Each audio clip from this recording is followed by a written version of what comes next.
Hello everyone, welcome to another Flesh and Blood video. Looking through my old videos, I realized that I never made a constructed video for Riptide, Azalea, and Azuri.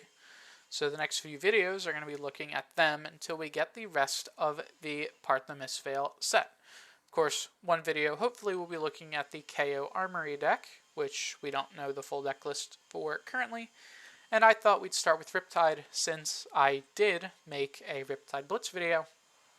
And yesterday, the 21st of April, 2 Ranger cards got revealed, one of them being a Riptide spec. Where this isn't a trap-based Riptide list, I think this is still a pretty good Riptide deck that you might want to consider if you want to try out Riptide. Of course, it won't be the trap-based version that people will be trying to push for next set, but still Riptide. So let's get started. Riptide, Lurker of the Deep, is a 38 health Ranger hero with the standard intellect of 4. He has the effect of whenever you play a card from your hand, you can put a card from your hand face down into your arsenal, which is real nice. It means you don't have to use your bow to load things. This is a very red line based list, which means we won't be having too many resources for things. Of course, we will need some at some points for 1-cost arrows and the sort, but for the most part, you'll be able to get your turns off very easily by just playing pumps from hand and then playing arrows from your arsenal. He has the second effect of whenever a trap you control triggers, deal 1 to the attacking hero. Dromai is gone, which means this is more consistent, which is real nice. Of course, there are still allies in the format, but you won't have to worry about them, and in some of the matchups where those allies do exist, like Prism, you can slay them with the trap trigger by blocking a Herald instead. Another thing to note, of course, we can load traps with the first ability as well, just this is not a trap-based list, so that will generally never happen. Looking at equipment, Dreadbore is the bow that we are going to be playing. Dreadbore just gets so much value considering that, it just doesn't affect that pumps all of your arrows. It's the only bow that does something passively to arrows. And when we do need to load an arrow with this effect, it does make that arrow a breakpoint. We are on some 3-power arrows, when for one it's a little more important that it has increased power than it just being a breakpoint, but Dreadbore also just does that, which makes Dreadbore probably the best option for Riptide as of right now.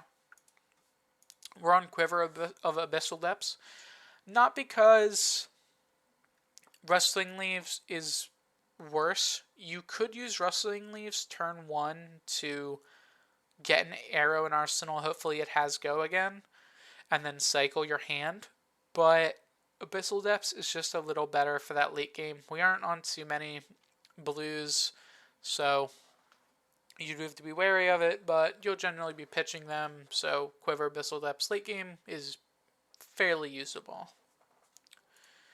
Looking at equipment, like actual armor, Crown of Providence is the helmet that I'm going for. Balance of Justice is in the sideboard. If you don't want to play 2 helmets, you just play Balance of Justice and then you suck it up in some matchups. But I think that you kind of want the Crown cycle in matchups you can't trigger Balance. You'll see a lot of people play New Horizons, but Riptide doesn't have the most ways to actually have cards be face up in Arsenal, which means you need to play Barbed Castaway, which means you're playing a very bad bow instead of a good bow like Dreadbore. So the actual upside on your New Horizon is pretty bad, all considering. So Crown of Providence giving you the extra cycle is actually pretty useful, and both of them block 2, so it's the same. Trench, because this is a Riptide staple. If you don't know how good this card is in Riptide, you've never played Riptide or played against Riptide. This card is like insane. It lets you fix so many hands just with its effect. It's insane. It's free AB as well, and at 1 health late game, but you'll never really care about that. So this card's just insane. That sync for a resource is oh so useful in so many situations. Real strong. Also, it only puts face down cards in, so can't even use it if you had a face up card off of New Horizon. Bullseye Bracer is here because this is just the best card. This is just the best glove. The new gloves that got shown aren't really that good in Riptide. They're probably going to be a lot better in Azalea, but for Riptide, this is really the only option. It's another +1 breakpoint to an arrow, as well as it's free AB. So that's not bad either. We don't have to play AB in our list because we have the 2 and 8 we'd ever activate. So real good. The last piece of equipment in the main board is Snapdragon Scalers. This gives us go again on an attack with cost 1 or less. Guess what? Every attack in the deck is cost 1 or less, so we go again on any attack in the deck. This lets us extend our turns. If our turn has no go again arrows, but we have a really good turn, this can let us actually take that turn, do a lot of good. And on just a bigger turn in general, where we can load more arrows, maybe we hit a bolt and shot, this can let us just do so many more things. Snapdragon Scalers, real good. The last 2 equipment in the deck, if we scroll down the sideboard, are Balance of Justice, the better helmet. If you can trigger it, you will play it. If you can't trigger it, just play Crown. This card's real good. And Perch Grapplers, because if you ever need the 2-block, it's 2-block Blade Break. Any matchup you think you need a little more health, Perch Grapplers are definitely your best option. Next, let's talk about this deck's main board. We are on a 54 card main board, which means we'll be adding 6 cards every game. There's no matchup that we want to be playing more than 60 cards. I guess if you want into Guardian, you can go up more, but I would not really recommend it, since Ranger kind of works a little like Runeblade, where you can just get some bad hands and not do anything. So having your deck be as low as possible is real nice. We have Quiver to kind of alleviate that a little bit. Hopefully you can kill the Guardian. But also Guardian is a pretty bad matchup anyway. So, oh well. At least for this list, it's a little better. They might expect you to be on traps and play it wrong. So we can actually punch through Guardian a little bit, especially with all the breakpoints we'll be throwing. Let's start off by looking at the attacks, starting with the 0 cost arrows. Bolt and Shot is the only attack we're on more than 3 of. 3 red, 3 yellow. Reason for that is because Dreadbore makes it a breakpoint as well as it pumps it, so this is just always a go again arrow if we load it off a Dreadbore. Of course, if we load it off a pump, it'll have go again too. We can load it for free off Riptide if we play any of our pumps into a loaded Bolt and Shot. Just have a 6 or 7 go again. If it hits, we get a reload. We get to throw another arrow if we don't have anything to pay for a bow or just reload. Of course, you don't have to do it if your hand is like Lace, Bolt and Shot, Drill Shot, and a card you might want to arsenal for next turn, like a Rain Razors or a Codex or such. You can throw Lace to load Bolt and Shot, throw Bolt and Shot on hit, load your Drill Shot, which is real nice. Gets a lot of use out of that. Speaking of Drill Shot, 3 Drill Shot. This early game chips down opponent's armor, real strong. Late game, it's not as good as something like a Searing Shot, which are fairly comparable, but I think Drill Shot's a little better since that armor chip is actually really good into a lot of matchups. You can make some things that are generally never going to block with weaker, things like Mask of Momentum into Ninja, things like any 2-block armor, really. Mainly you'll use this on 2-block armor. So, really good tool, Drill Shot, especially since we're on a very high armor meta. Endless Air is a card that lets you just replace itself. This card's real good with Trench, since if you land this, you can arsenal it next turn. You're probably not going to throw the Endless Arrow, so you just bought yourself 1 free resource next turn, which can be a really nice tool to give a plus to a Bolt and Shot if we don't have a pump. So, or we need the pump to load something else. So the Endless Arrow does get a lot of value in this deck, even if we're not playing it 2 or 3 times a turn, which we can play it 2 or 3 times a turn. So Endless Arrow still has that upside going for it. Falcon Wing is just a 0 for 3 go again. We can't put aim counters on anything in our deck, but Dreadbore does make it a breakpoint, which is pretty important. Other than that, it's a pretty safe arsenal since it's free and has go again. It has no cost to it. So this card can just be a really nice tool that we'd want to be putting inside of our deck, and that's why it's here. The last 0 cost arrow is Amplifying Arrow. This one is 0 for 2, but it does get +1 every time it gains power, which means off Dreadbore it's already coming in for a 0 for 4, and all of our pumps are increasing it by an extra 1. If we can get an Amplifying Arrow off with several pumps, so a Lace plus a Rain Razors plus our Dreadbore, we can send this card in for a ton. That's why the card is in the deck. It just gets so much value, just a ton of extra damage. The last 0-cost attack in the deck is 3 of Ravenous Rabble. We are on a lot of reds. This card comes in for 4 pretty much most of the time. One of the best tools here. You can load an arrow with it as well, so it does work a little like one of your pumps. It's not as good as it is in Azalea, because Azalea gets a free opt with it, but oh well, it has other upside inside of Riptide. The last 2 attacks that we're playing are 2 1-cost arrows. Infecting Shot, because it just gets extra damage off on our opponent, makes it real strong to actually get the hit effect off, because it's 2 extra damage they have to worry about. Same as a Remorseless, something that just gets extra damage for each action card they play on their turn. And also, if we do load it face up, we get a very nice effect that makes it so the opponent can't play any D-Reacts on Remorseless alongside our Dreadbore's ability. Moving on to the rest of the deck, let's start with the Laces. We are on 3 of each Lace, Lace with Blood Rot, Frailty, and Inertia. These are here just because they are good cards. I don't see a reason why not to play them. They're free. They pump up our arrows. They let us load something with Riptide. They're a very good tool. They also add a little bit of disruption or extra damage with their hit effects.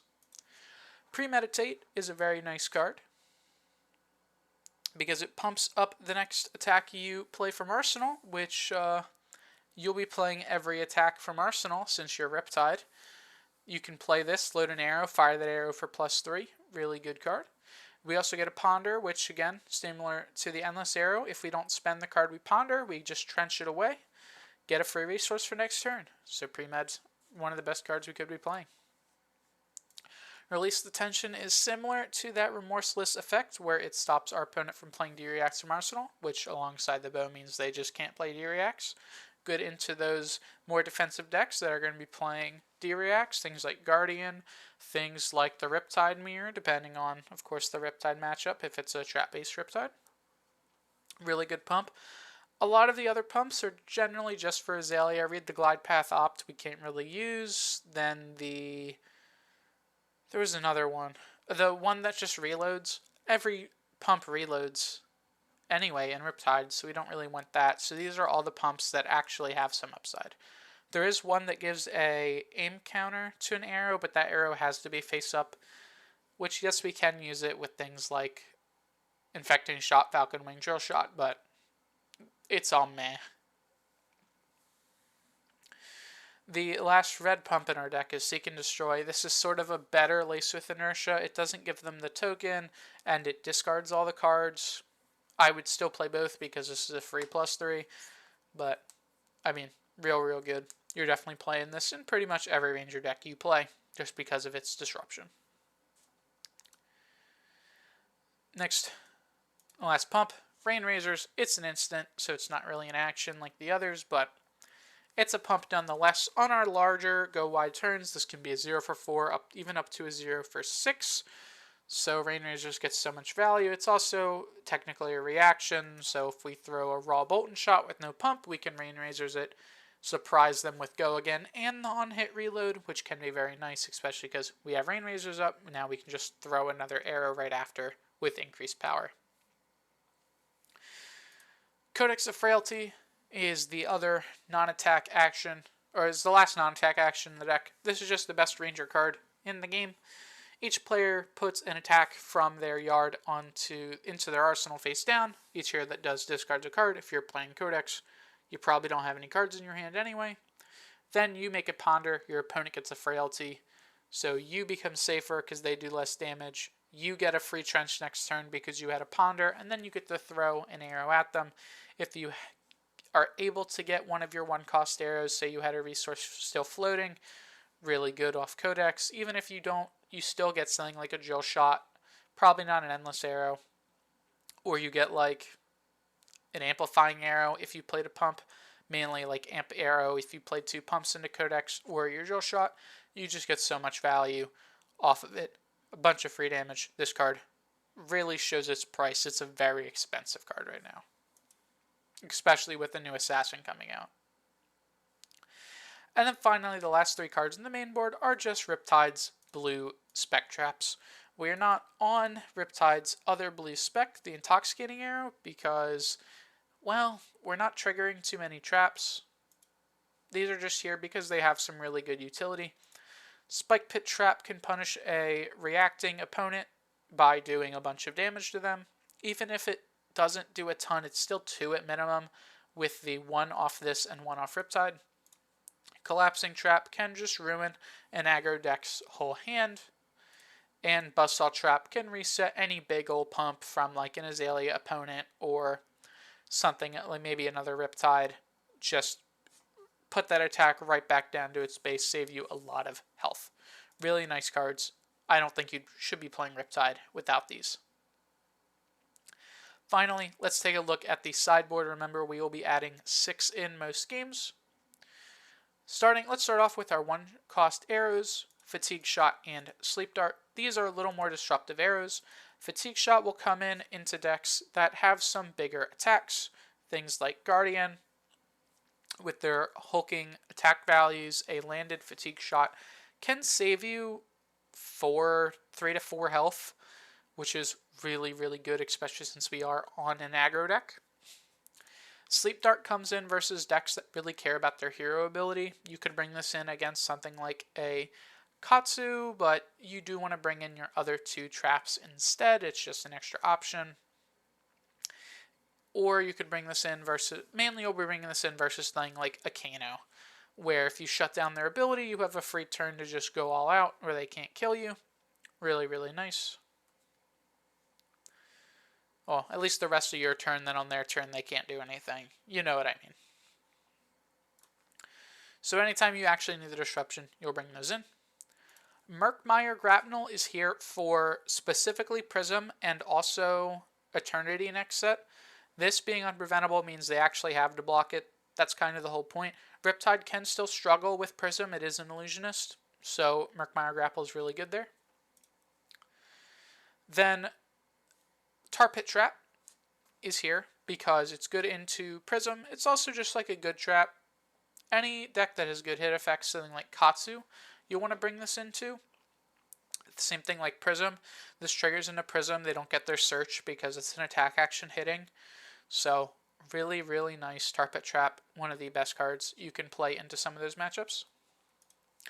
And then the other trap we're playing is Frailty Trap. This is for aggro matchups. Shuts their weapons down. Into like Ninja, you'll be bringing in both of your traps because they're super helpful. Maybe not Fi. You probably don't need Tar Pit Trap into Fi, but you do need it into Katsu. And Frailty Trap's really good into both. So you get a lot of value off of Frailty Trap. Just being there, giving that Frailty token. This can be a 4-block trap in some situations, which is really nice. The last card in the sideboard is one that we'll generally be bringing in. Most of the time we're bringing in a trap and this, or a 1-cost arrow and this, and that is Codex of Inertia. Codex of Inertia is in the sideboard because there are times we don't play it. It's not better than Codex of Frailty, but it is a good Riptide card. This one has both players put the top card of their deck into their arsenal, and each player that does discards a card. This can be good with Rabble, since you just now know the top card of your deck. But it's mainly here just for the Ponder, and it is disruption. You do make your opponent lose their arsenal with the Inertia token, so this does just have so much upside apart from that. But really, it's just a good card that Riptide gets to use very well, because you can even just, not put the top card in with Riptide's effect, because you can load a card off the Riptide trigger from this. So it does just let you draw it, lets you go a little wider, gives you a Ponder, real nice. Most of the deck costs 0, and of course if you get a bad card, say you don't have a resource, you get a 1-cost arrow, you can just trench it away. So Codex of Inertia, pretty good. Again, not main board, but that's all right. That's going to be the end of the video. Hope you guys enjoyed, maybe learned something. I think Riptide will definitely be a lot better next set, but for now, Riptide isn't really the strongest hero. I think he's definitely pretty fun though, so if you like having fun, you might want to try Riptide out. Just, maybe not play him in too high level events until you really know your ins and out of the deck. With all that said, I hope you all have a good day, and I will see you in the next video. Goodbye.